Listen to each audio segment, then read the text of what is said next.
La troisième guerre mondiale est à nos portes. Laisse-moi te partager l'actualité et tu verras que c'est extrêmement chaud. En fait, Donald Trump a envoyé un message clair, net et précis à l'Iran. Il menace de bombarder l'Iran. C'est une première pour ce président, les gars. Ce président n'a jamais menacé de guerre un quelconque pays. Mais là, c'est une première. Donc, si les négociations sur le nucléaire iranien échouent, maintenant, on va voir ce que dit l'Iran. Alors, il y a eu plusieurs réponses. Et ça, en date, c'est tout récent. Là, c'est tout de suite à la télé, les gars. Donc, on a le commandant de la marine du corps des gardiens de la révolution iranienne. Israël sera rayé de la carte du monde. Donc, ils ajoutent de l'huile sur le feu. Aujourd'hui, ce soir, l'Iran a chargé des missiles sur tous ses lanceurs, donc dans les sites souterrains, et est prêt à un lancement. L'Iran vient tout juste de déployer son 9e radar à balayage électronique. Autre déclaration, les forces armées iraniennes ont déclaré qu'elles répondraient sévèrement à toute menace ou acte de guerre contre l'Iran. On rentre dans le sérieux et vous allez comprendre pourquoi je parle de troisième guerre mondiale. Un responsable iranien menace ouvertement de frapper toutes les bases américaines au Moyen-Orient, donc dans tous les pays arabes.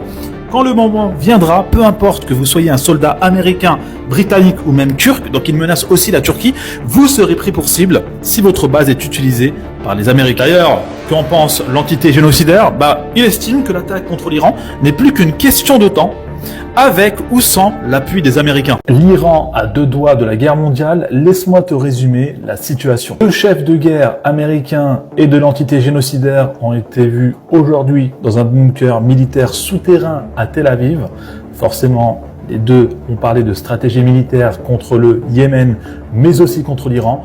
La guerre se rapproche de plus en plus. On a également du mouvement aérien puisque plusieurs avions cargo militaires américains affluent vers le Moyen-Orient et il y en a quand même pas mal. Alors 2 options, soit c'est juste pour dissuader. Deuxième option, quelque chose de gros se prépare. La Russie intervient également avec la prise de parole de Poutine et avertit les États-Unis que des frappes américaines contre l'Iran auraient des conséquences catastrophiques, et notamment dans la région, puisque de la radioactivité, en veux-tu, en voilà. Ça a été vu à la télévision de l'État génocidaire, et en titre, on peut voir que aucun des pays arabes sunnites n'assistera les États-Unis dans une attaque contre l'Iran. Donc ce sera l'entité génocidaire, mais également les USA, qui devraient mener cette attaque. Pour conclure, toujours les médias de l'entité génocidaire, une attaque à grande échelle contre l'Iran est imminente, marquant un assaut d'une ampleur sans précédent depuis la Seconde Guerre mondiale. On like, on commente et surtout on partage pour plus d'informations. Écoutez bien. Qui est assez intéressant, j'aimerais savoir si le fait que les femmes musulmanes portent le voile dans leurs pratiques sportives est la cause de l'augmentation de mes factures de gaz et d'électricité. Vous aurez bien évidemment compris. Excellente question.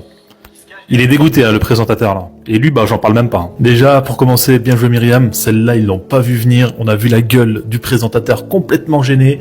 Et on a vu la gueule du ministre qui genre, ouais, bon, ok. Maintenant, ce qu'elle dit, est-ce que c'est faux ?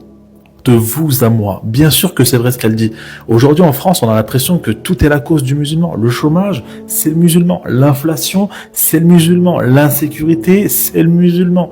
Demain, on nous dirait que les taxes que Trump vient d'imposer, c'est les musulmans. Je vous parle même pas de la météo, parce que même ça, ils ont été capables de le faire. Et bref, on est tellement harcelés qu'à n'importe quelle heure de la journée, et rendez-vous compte, n'importe quelle heure de la journée, vous allumez votre télé, on parle de votre religion ou on parle de vous spécifiquement, en faisant des amalgames à tout va. Donc en gros, vous êtes harcelés. Donc en réalité, nous les musulmans de France, on devrait ensemble, collectivement, porter plainte.